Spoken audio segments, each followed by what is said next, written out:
Adaptive nature of the test. How does the test adapt to the test taker's performance, and how to approach and understand the test with respect to the adaptive nature.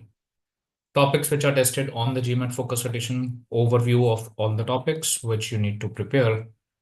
Strategies will be understanding key strategies here and taking a lot of taking questions with respect to strategies which help you build your concepts or help you throughout your GMAT quant preparation. Broad preparation plan, how much you should invest, what should be your strategy around the preparation. So we'll be discussing that with respect to the steps as well as with respect to the months or the number of the weeks which you require to put the efforts in. Q&A, if you have any questions, you may unmute yourself related to the point which we are discussing, or type in the chat box. If there are any generic queries, you may ask at the end by unmuting or even by typing in the chat box. Okay. Now let's understand the structure here. That's our first part. Structure of the session. Data insight that has data sufficiency, multi-source reasoning, table analysis, graphic interpretation, two-part analysis. 20 questions, 45 minutes given. Problem solving, that will have 21 questions, again 45 minutes. Verbal assesses you on your reading skills as well your reasoning skills. 23 questions, again getting 45 minutes. Total testing time is 2 hours and 15 minutes. Okay. So that is the total testing time, excluding one break. So you have a break of 10 minutes. If you include that, the total time at the test center comes out to be 2 hours and 25 minutes, inclusive of one 10 minutes break.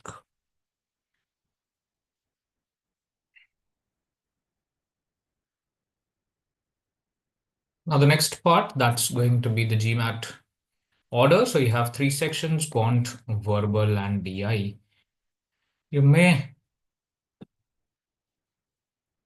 choose any order. That is, 6 choices are there, which you can choose from at the beginning of the exam. So you may start with a quant or a verbal or a DI based on your preference.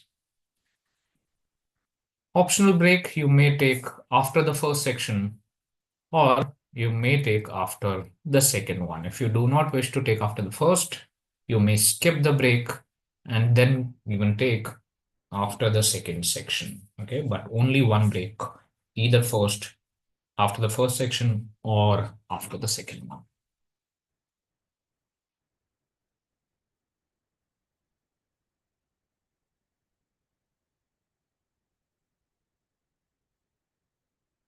Now, the adaptive nature of the test, what does it indicate? It indicates everyone starts with a very, very medium level of the questions. First question is going to be very easy or a medium.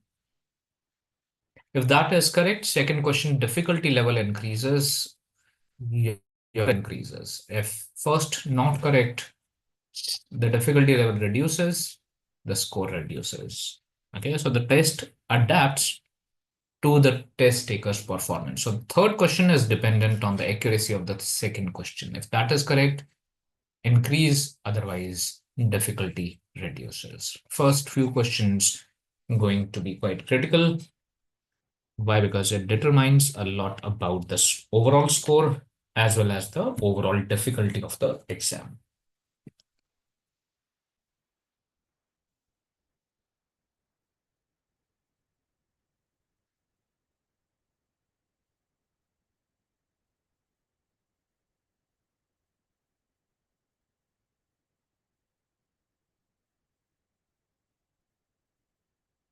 Now the total score. There are 3 sections: quant, verbal, data, insight. You'll have 3 sections and the range comes out to be from 60 to 90, 60 being the minimum, 90 maximum. For each 3 scores you'll be getting here, Similarly, 3 scores here. Overall, the score range starts from 205, goes up to 805 with an increment of 10 points. So 205, 215, so on and so forth till 795, 805. Good score, which is 90th percentile on the focus edition, that is 645 plus, which is equivalent to a 700 of the earlier format of the exam, which was 700 translates to a 645 on the focus edition. Equivalent score percentile, that is 90th percentile.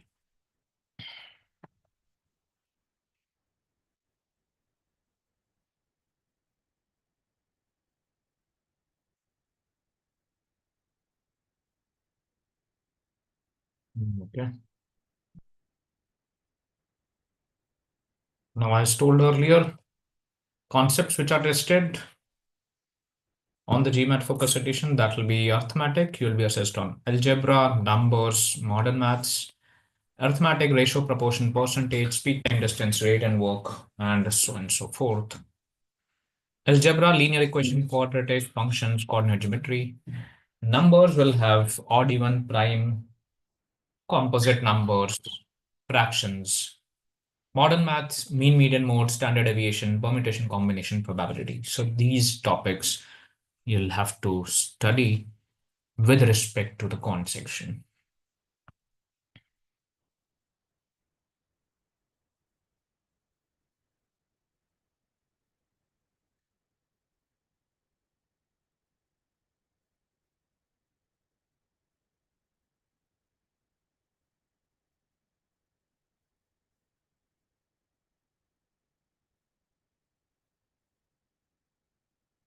I hope we are clear till this point. If you have any questions, you may ask. Otherwise, we'll start with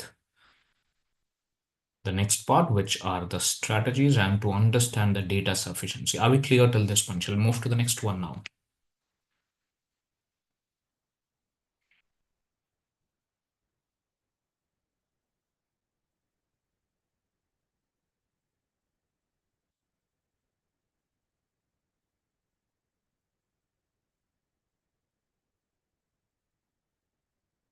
Okay. So if you have any, you need to ask. Let's now understand a question type, which is known as data sufficiency.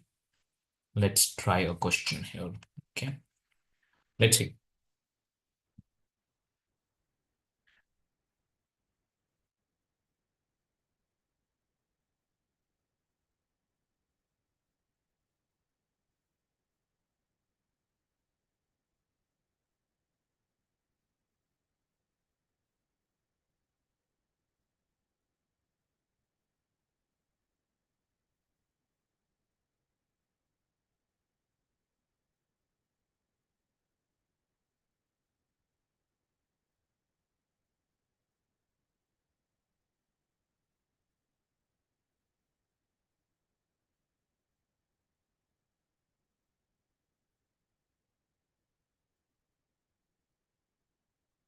Okay. The question says, what is the value of x?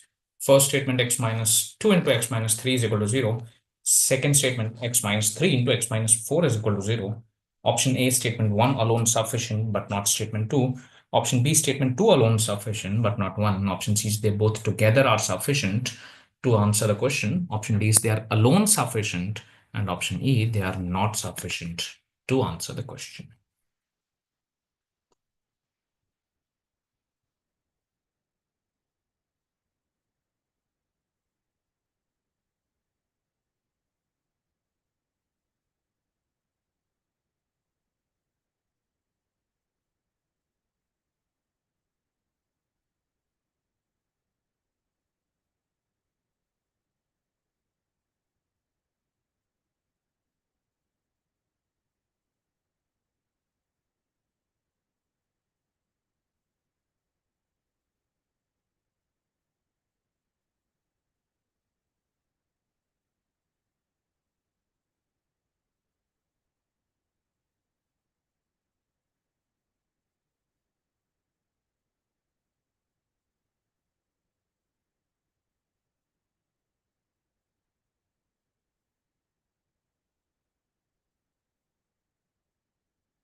I'll open the poll here.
Okay, let's now end here and understand the question.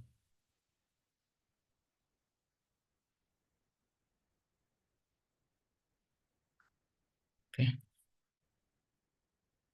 last five, four, three, two, and one. Okay, so I'm getting option A, option D as an answer.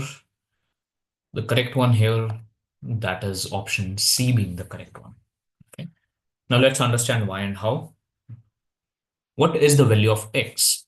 Now, first statement, x is either equal to 2 or 3, right? Now, if someone asks me what's the value of x, can I definitely say what's the value of x? It could be 2, it could be 3. Nothing can be determined. That means first statement alone is not sufficient to answer the question. Second statement, same reasoning, x is either equal to 3 or 4. Now, can I answer the question? What's the value of x? It could be 3, it could be 4. That means second statement alone is not sufficient to answer the question. Now, let's club them. Let's club the information.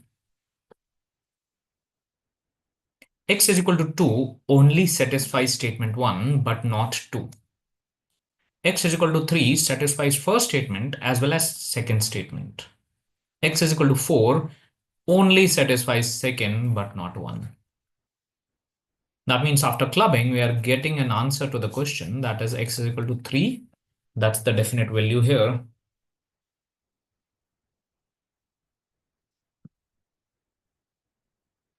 We are getting an answer, option after clubbing, option C being the correct here.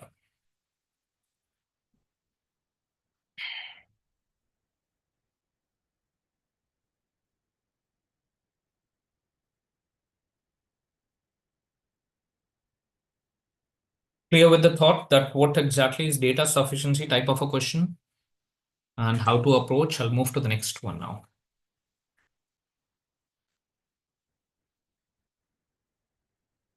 Okay, good to see. Let's now understand the next one here.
Okay.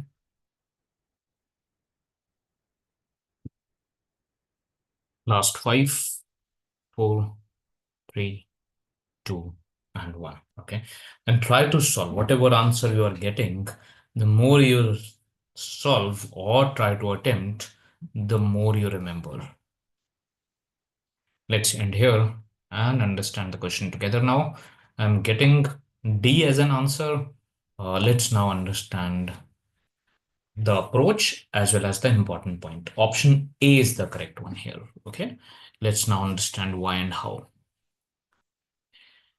Now, what's the important point? Remember this, that to visualize the solution. The more you can visualize the solution on the number line, the more you will be able to get the correct answer, the more closer you will be towards your correct answer. Leaving a value,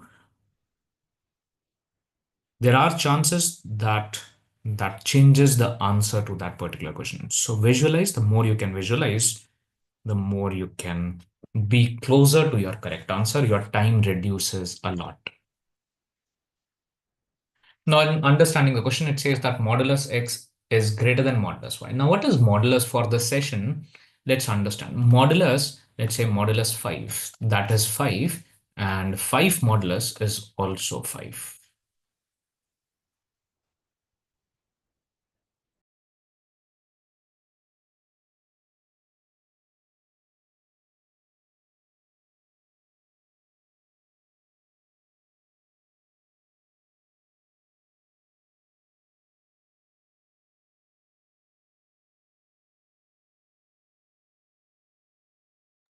Okay. So modulus 5, if you have modulus 5, that is 5. Negative modulus 5, that is also 5. Now, what can be concluded? If x modulus greater than y modulus, can you say that x could be inside this? It could be positive, it could be negative, right? It could be positive, it could be negative. Whereas y also could be positive inside, it could be negative. Now, if we visualize x modulus greater than y modulus, that means can visualize x modulus greater than y modulus. That means x is far away from origin as compared to y. Y is closer to origin, right? X could be positive or X could be negative. Y could be positive. Y could be negative. Starting with first one, X is positive. Now, if X is positive, Y could be positive or Y could be negative. Okay, so answer the question now. Is X greater than Y? Yes. Is X greater than Y? Yes. Y is negative. X is positive. So are we getting a definite yes or a definite no as an answer? We are getting a definite yes as an answer to the question. That means first statement alone is giving an answer to the question. Statement sufficient here. Second statement, y is positive. Now, if y is positive, x could be positive or x could be negative. Now answer the question, is x greater than y? Yes, x is greater than y. Here, is x greater than y? No, x is negative, y is positive. So we're not getting a definite yes or a definite no as an answer to the question. That means second statement alone is not giving an answer to the question, not sufficient. Option A being the correct one here.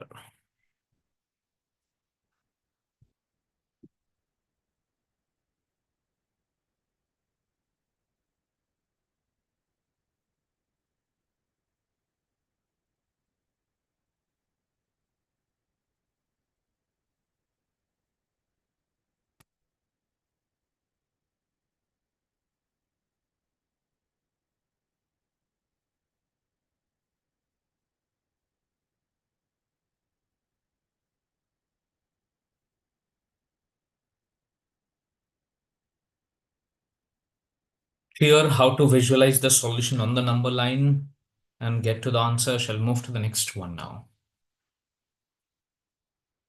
Okay.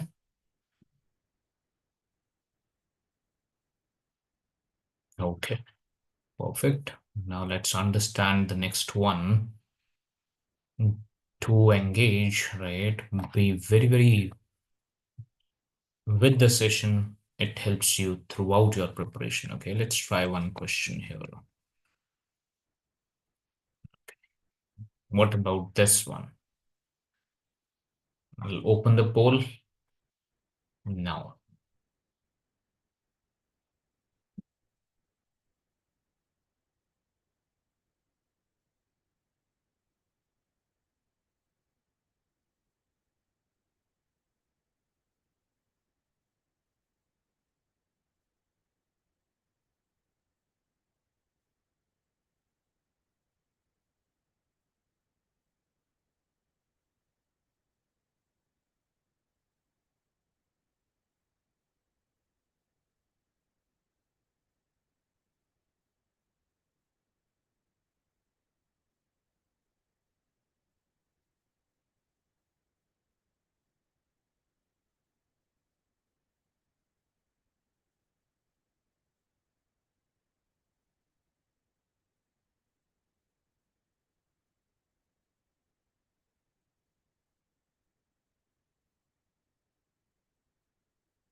Okay, let's now end here.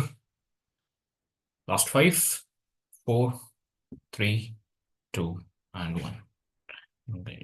Okay, so I'm getting here option B and option E, right? Option B is the correct one here. Understand carefully, nothing much here. Let's now understand the important point before solving. The important point here, remember to create cases. Okay, that's your second strategy. The more you can create cases, the more you'll be closer to your correct answer, right? Leaving a case on probably a harder question gives you the incorrect answer. Okay, so try creating as many cases as possible. That helps you in increasing the accuracy. Okay, let's understand this one. Now the question says, is x, y even? First statement itself is not sufficient. Why? Because x is 7. What about y? We do not know if x is 7, y could be 1, which is odd, right? If y is odd, what will be xy? That will be 7. Similarly, case number 2, if y is even, then x into y, that will be 14. Answer the question, is xy even? No. Is xy even? Yes. Are we getting a definite yes or no? We are not getting a definite yes or no from first statement. Not sufficient here. Statement 2, x and y are consecutive integers. If x and y are consecutive integers, we can definitely say that case number 1, let's say x is odd. Consecutive means one after the other, one odd, the other even. If x is 1, y is 2. Case number 2, if x is even, y is odd. So 1 into 2, that is 2. 2 into 3, that is 6. Answer the question, is xy even in the first case? Yes. Is xy even in the second case? Yes. Are we getting a definite yes as an answer? We are. That means second statement sufficient. Option B is the correct one here.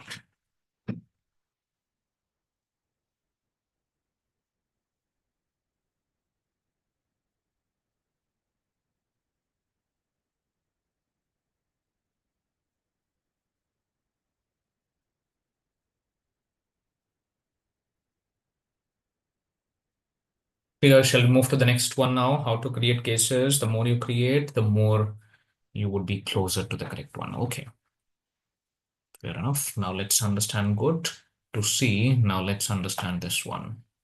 Okay, try one more. This question here.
Okay, let's end here.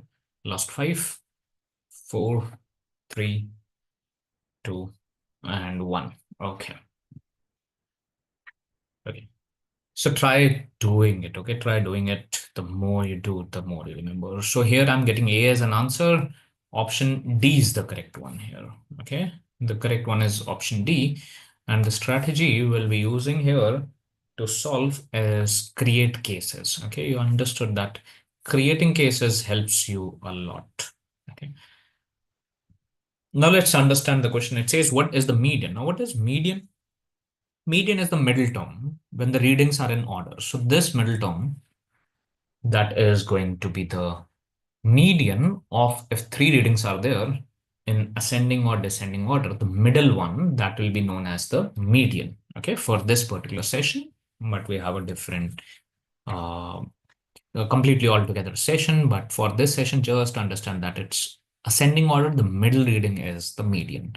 If the number of the readings are four, the average of the two middle is the median of the four readings which are there. What is the median of four? Distinct, all different. They have to be positive. They have to be odd. Integers, W, X, Y, Z. So there are four all different positive odd integers. Now, which all four positive integers are there, which are odd, starting with the least, that is positive odd, is 1, 3, 5, 7, and so on and so forth. We have to find out which all integers median is required for the four integers. First statement, it gives that sum of four integers is 16. So W plus X plus Y plus Z, that is 16. Now the smallest four, they have to be positive, they have to be odd. It is 1, 3, 5, and 7. So what if we take this case, That is 1, 3, 5, and 7. All are positive. They all are different. They are odd. 1 plus 3, 4, 4 plus 5, 9, 9 plus 7, 16. So we are getting 16. So that means there is no other integer apart from 1, 3, 5, 7, which are positive, all different, odd, to get a sum of 16. That means the median can be calculated easily. What will be the median? The average of the two middle values.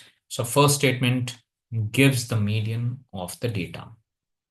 Second one, product of three integers, w, x, y, or z, is 15. Now, out of four integers, right, the product of three is 15. Now, how is it possible that the product of three different? They have to be different. They have to be odd, right? They have to be positive such that their product is 15. That means out of these four, to get a product of 15, it should have one, it should have 3 and 5. 1, 3, and 5 should be there out of four different odd integers. Three have to be 1, 3, and 5. Three integers needs to be 1, 3, and 5 to get a product of 15. Now, what will be the fourth integer? Do we know this? This one. What's the fourth? It could be a case of 7, 9, 11, any odd integer other than 1, 3, 5 as the fourth integer. But whatever that case may be, are the middle two readings needs to be 3 and 5, and median can still be calculated without even knowing the last integer. Why? Because the middle two readings are 3 and 5. That gives the median of the data. Second statement sufficient. D is the correct one here.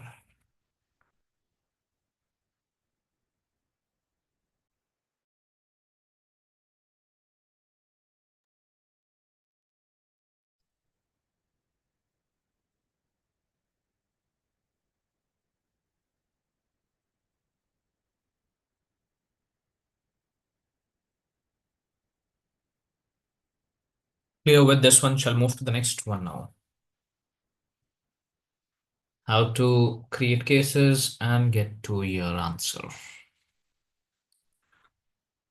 Okay, fair enough. Good to see. Okay, right. You can unmute or type in. Okay.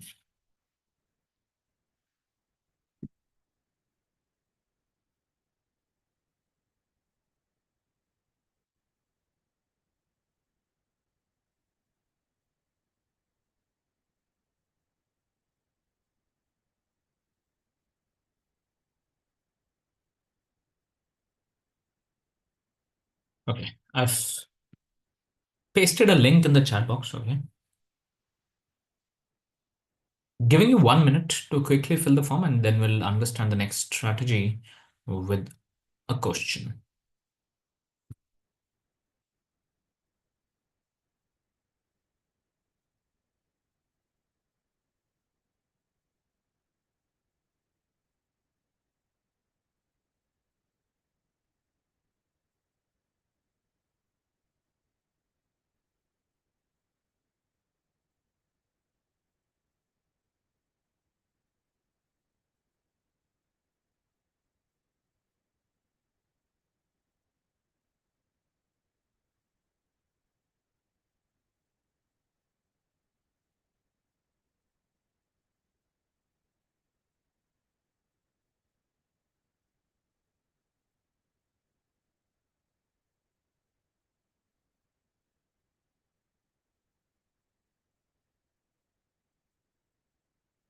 Okay.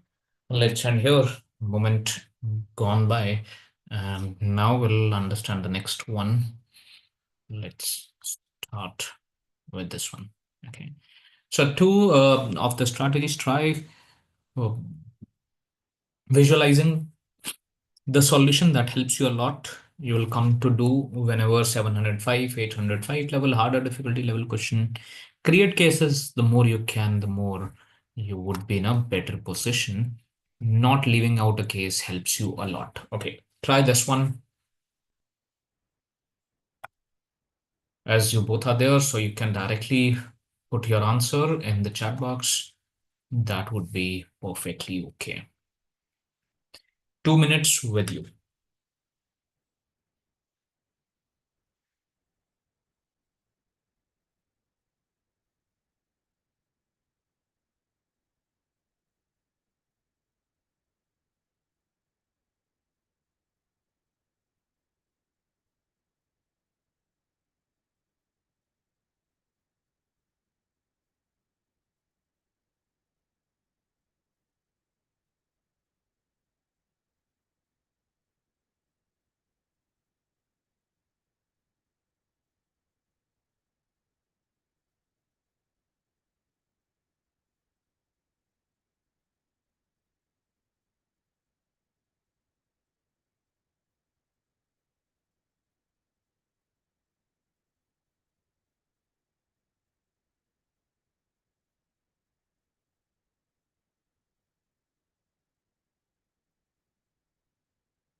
Okay, let's end here. Last five, four, three, two, and one. Okay.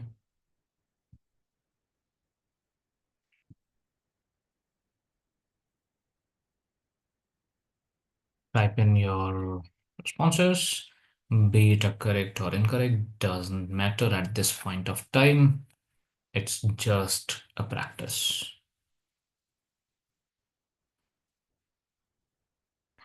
Okay, now let's understand this together. So what will be the strategy? Try simplifying. Okay, the more you can simplify a question, the more you would be again closer to your correct one. So here, the question will never give you in a simplified form. Okay, the question gives you in a format wherein you have a lot of stuff which does not, if simplified, will not make you understand the question well. Okay, now let's understand this one.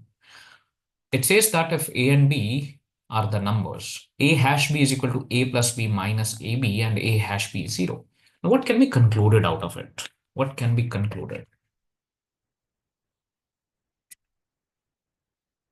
We do not know what is hash, but hash value is this, and hash value is 0. That means, in simple words, it is giving that A plus B minus AB is equal to 0.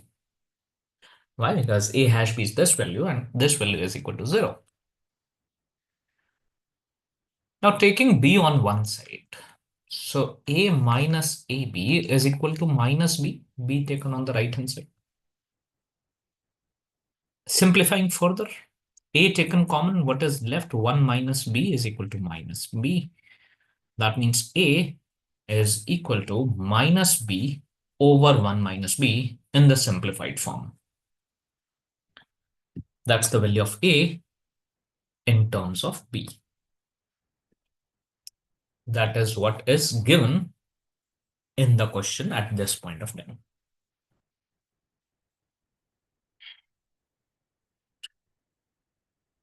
Now tell me, can we say that, can we divide anything by 0? Can we divide anything by 0? We cannot divide. Why? Because it's not defined. Division by 0 is not defined. So that means we cannot divide anything by 0. In simple words, that means this denominator 1 minus b should not be equal to 0, right? In a fraction, it can't be 0 anytime, the denominator. That means b cannot be equal to 1 Which of the following cannot be the value of B? That is option B, which is 1 here.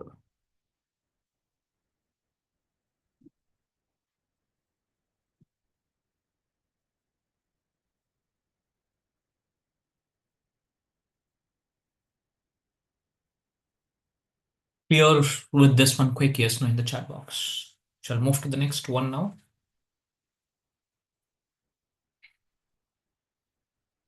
How to simplify and get to the correct answer.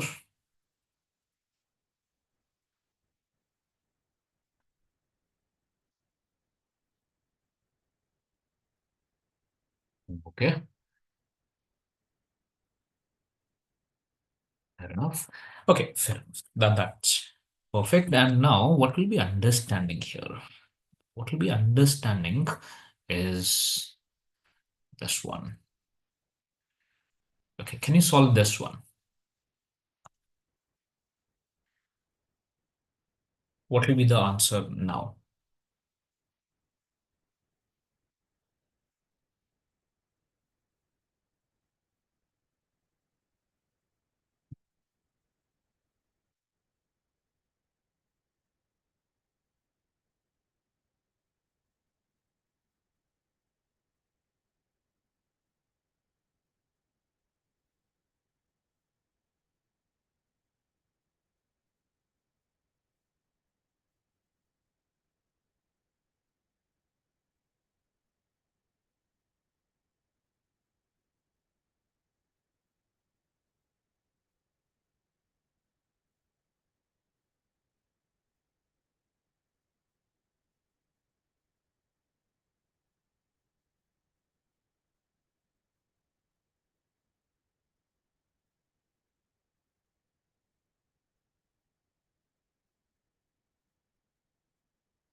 Okay. So starting with the question, and I'm getting A as an answer. That's the correct one. That's true. Okay. Now, what will be the point here? Just see to it, use options. Okay. So try eliminating the options. That helps you a lot in doing the question. 0, 1, -1. These are the better values to start with. So starting with option A, that's the value of y. So 3 times y, that is 3 times 1 is 3.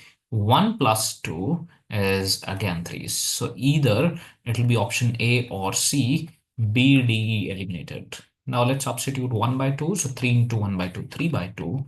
Is it equal to 1 by 2 plus 2? No, they are not equal. That means we'll not get the answer here. That's option C, eliminated, A being the correct. Now, a good point to remember, whenever you are using algebra and doing one time positive, one time negative, so try putting the values which you have got, two values, try putting them back into the given equation. It might happen that one of the value might not work out. Okay, so be careful. That helps you increase your accuracy. Okay. Now let's quickly understand what should be your steps. Okay, consider these to be your steps. You should be focusing on your diagnostic first. Okay, so try understanding what's the diagnostic, how much you have, what's the current level. Why? Because target you already know, 645, 695, 705. What's the current score? That helps you identify that how many questions on a daily basis, weekly basis, to get to that particular target score. Give a diagnostic. Do not worry about the score at this point of time.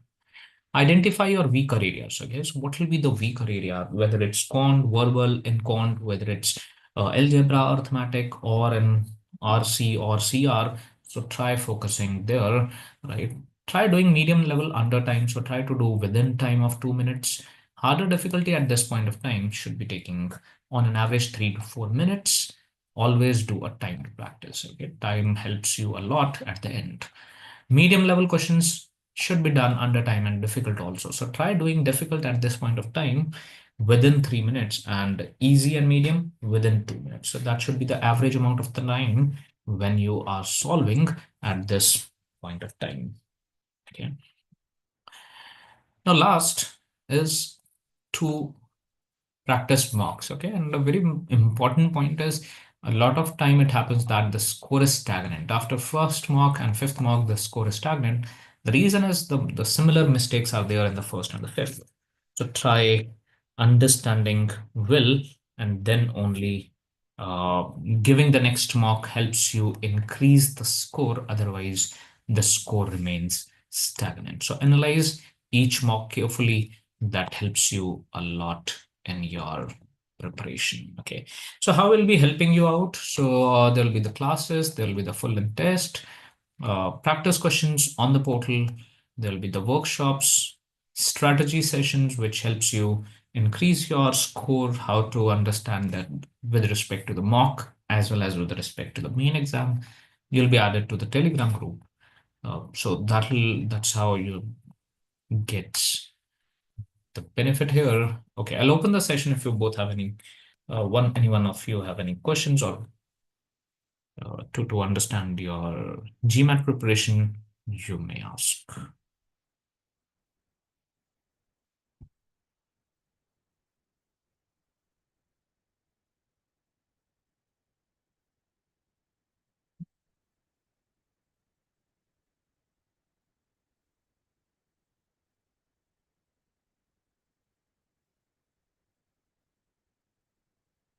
Nirvay, 6 months sufficient to get a good score? Yes, 6 months is quite good, Nirvay. But yeah, 2 to 3 months is on average, but you could consider a good amount of time so that if something goes haywire, so you have time to then appear and again get to the good score, which is your target score. So yeah, that is a good time frame which we are looking forward to.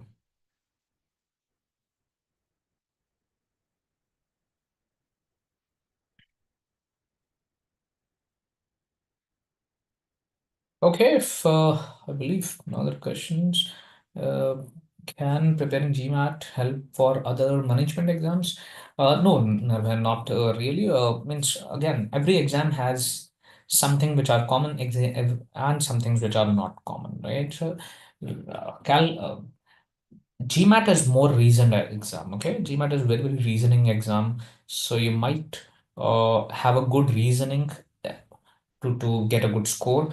Some other exams, if I consider, they are more calculative intensive. Calculation is more, reasoning is less, but here calculation is less, reasoning is more with respect to your GMAT. When I talk about verbal, it is also reasoning is quite high as compared to mugging up the words. So you'll have to have a good reasoned thoughts for the GMAT.